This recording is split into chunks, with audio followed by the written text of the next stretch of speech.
నమస్కారం. పేరు అరవింద్ రెడ్డి. గ్రామంలో నాకు 1 ఎకరా 70 సెంట్ల భూమి ఉంది. ఈ భూమి మీద ఇంతవరకు ప్రభుత్వం నుంచి, మా తాతల నుంచి, తండ్రుల నుంచి కూడా ఏ విధమైన ఒక్క రూపాయి కూడా ప్రభుత్వం నుంచి సహకారం అందింది లేదు. సొంతగా డెవలప్ చేసుకొని రైతులు, మా పూర్వీకులు కానీ మేము కానీ సొంతగా అభివృద్ధి చేసుకొని భూములు కానివ్వండి, డొంకలు కానివ్వండి, రోడ్లు కానివ్వండి, కనీసం పంచాయతీ నుంచి కూడా మట్టి తోలింది లేదు. పూర్తిగా మేమే డెవలప్ చేసుకున్నాం.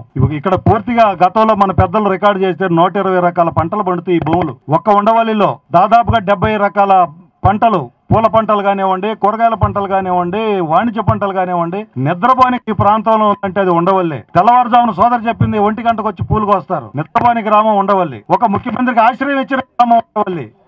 ఇట్లాంటి గ్రామంలో మేము పూర్తిగా ఎవరి జోలికి వెళ్లకుండా, అసలు దాదాపుగా పోలీసు బూట్ చప్పుడు కూడా వినపడలేదండి మాకు. ఇక్కడ ఈ ప్రాంతంలో దహనాలు జరిగేదాకా ఏమున్నా మమ్మల్ని పోలీసు వారు కబురు చేస్తే మేమే వెళ్ళేవాళ్ళం. ప్రభుత్వం బలవంతంగా రైతులు కానీ, రైతుల భూములకు కానీ ప్రవేశించి ఇక్కడ శంకుస్థాపనని, రాత్రిపూట రోడ్లు వేస్తానికి పొక్లైన్లు తీసుకొని వచ్చి ఒకసారి పూలింగ్ అని భయభ్రాంతులు చేస్తూ, ఒకసారి ఎక్విజేషన్ అని భయభ్రాంతులు చేస్తూ, ఒకసారి రోడ్లని భయభ్రాంతులు చేస్తూ, ఇంకా ఈ రోడ్లు ఎప్పటికంటే 70 సంవత్సరాల తర్వాత వీళ్ళకి అవసరం అంట. ఇవాళ ఎక్విజేషన్ చేస్తారంట.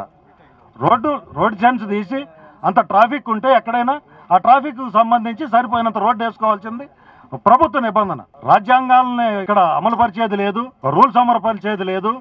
ఏకపక్షంగా పడి ఎడాపెడా అన్ని వైపుల నుంచి దాడి చేస్తుంది.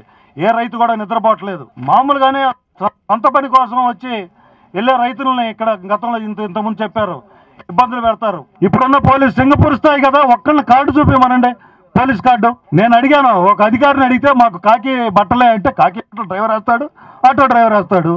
ఎట్లా రైతుల్ని ఆపటం, రైతులను బలవంతంగా పొలాల్లోకి వెళ్లకుండా చేయటం, రైతు కూలీలను గంట సేపు నిలబెట్టడం, రైతుల మీదకి వెళ్తే ఊరుకోమన్నారు. ఆ పరిస్థితుల్లో 1 సంవత్సరం ఆగిన ప్రభుత్వ చర్యలన్నీ ఆగినాయి. మేము అంటుంటాం, మీరు మా తరఫున పోరాడండి, మేము అనుకుంటాం. భూములు అమ్ముకోవటం ముఖ్యం కాదు, ప్రతి ఒక్కళ్ళు చిన్న రైతు ఎకరం లోపు అయితే పండించుకోవడమే ముఖ్యం. ఈ ధర చెప్పేది మిత్రులు ఏంటంటే, ప్రభుత్వం ధర నిర్ణయించింది 6 లక్షలని. ఇప్పుడు రాజధాని ప్రకటించక ముందే 3.5 కోట్లకి గోకరాజు గంగరాజు గారు ఉన్నారు ఈ ప్రాంతంలో. ఈ రోజు ప్రభుత్వం ప్రకటించే ధర గురించి మేము ధర విషయం మాట్లాడుతున్నాం. 36 లక్షలు ఎక్కడ? 5 సంవత్సరాల క్రితం గోకరాజు గంగరాజు కొన్న భూమి 3.5 కోట్లు ఎక్కడ? ఆ రకంగా ఉండవల్లిని చేస్తానికి ముఖ్యంగా ఉండవల్లి మీద పడి నానా ఇబ్బందులు పెడుతున్నారు. కాబట్టి మేము మిమ్మల్ని శరణు చేస్తున్నాం, మీరే మాకు శరణం, మీరు మీ వెనుక మేము ఉంటాం, మీరు మమ్మల్ని రక్షించండి.